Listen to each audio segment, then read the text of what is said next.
Hello everyone, and welcome back to the farm. It's been pretty wet around here the last couple weeks, and with a project we've been working on here pretty hard this fall, that's pretty well put a stop to what we've been able to do with that project. So today we're gonna grab a piece of equipment we've been using to work on that project and bring it down. We got one little minor fix to make to it. Figured it'd be a good job to do while we can't use it. But before we do that, I just want to thank everybody that's been watching our videos. We've been noticing a lot of people that have been watching are not subscribers. So if you haven't subscribed to the channel, we greatly appreciate it if you would. Hit the button in the lower right hand corner of your screen. And we're trying to put out better content, and it's just a work in progress. So we definitely would appreciate you hitting that subscribe button and hopefully you enjoy what we're doing. So enough rambling on. We're gonna get it to the upper barn here and I'll show you what we're gonna be working on. So let's go.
So what we have here is a Kubota U35 Series 2 excavator.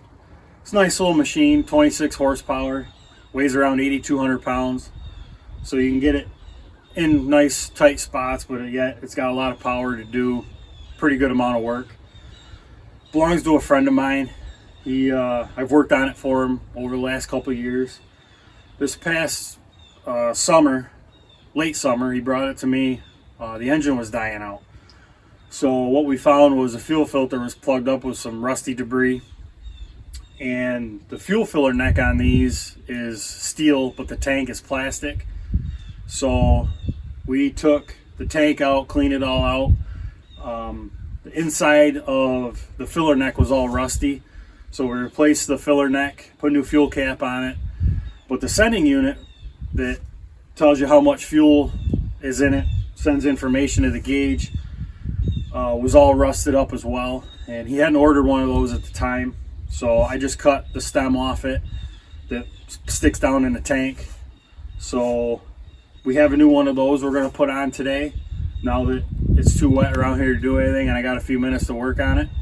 So that's what we're going to get busy doing today.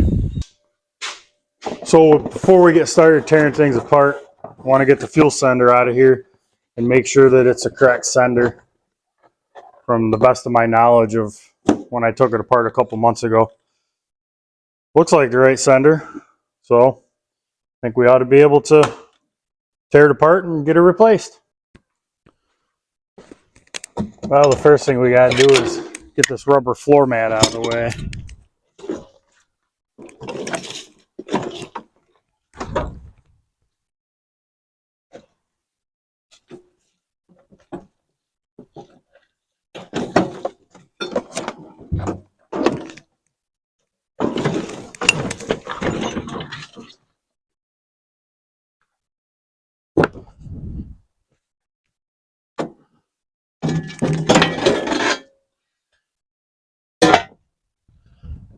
That gets us down to the battery and the side of the fuel tank. But now I gotta take this side shield off.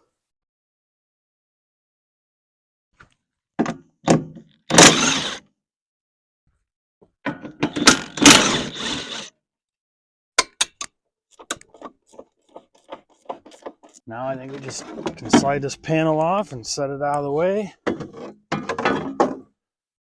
that exposes the fuel tank, but from what my memory serves me correct, I gotta take this side shroud off.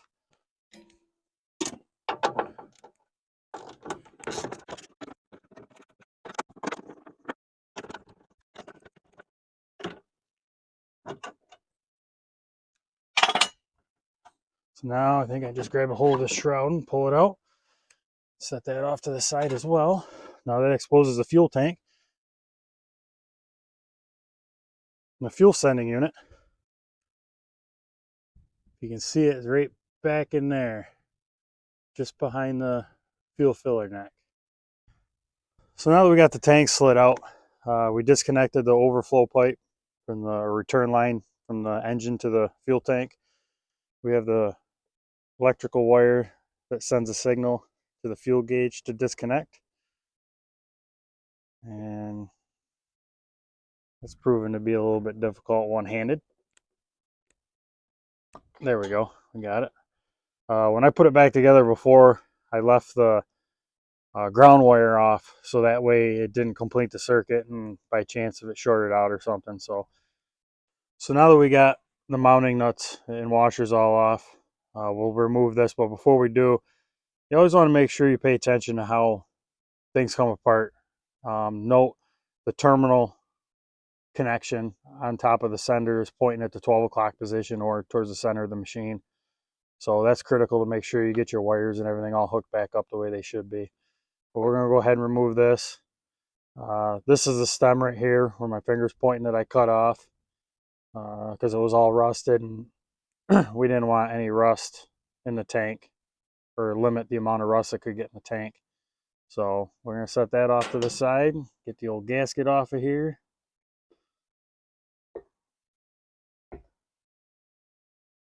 So now we got the new gasket in place. That was kind of fun to do one-handed.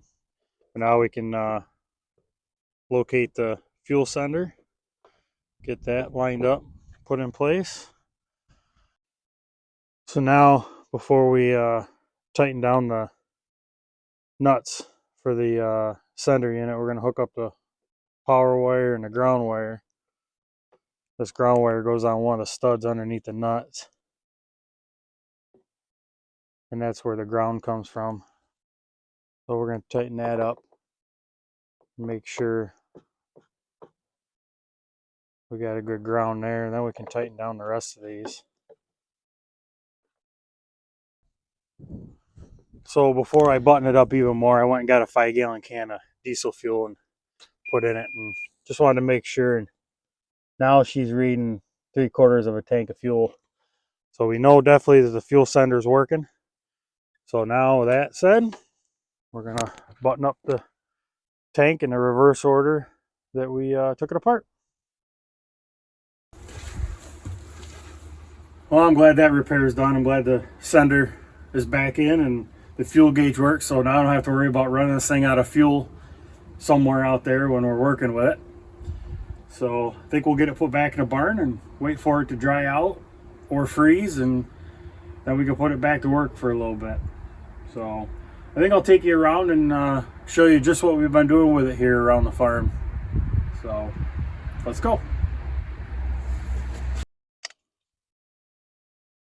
So in October, I rented a Bobcat T770 with a forestry unit head on it. And I came through here and mowed all the underbrush and any small sapling trees, you know, anything basically 3 inches in diameter and smaller. And that took care of a lot of, 90% of what was out here. So then after that, I had to wait until the excavator showed up. And then I was able to go through here and start knocking some trees down and start piling things up and trying to make it more usable ground. So just to give you an idea exactly where this land we're clearing is in relation to the rest of the farm. Right here is our main barnyards where all the cattle stay for the winter time. And if I stand in a spot and just turn around and pan a view, I mean, we're literally standing on the edge of it.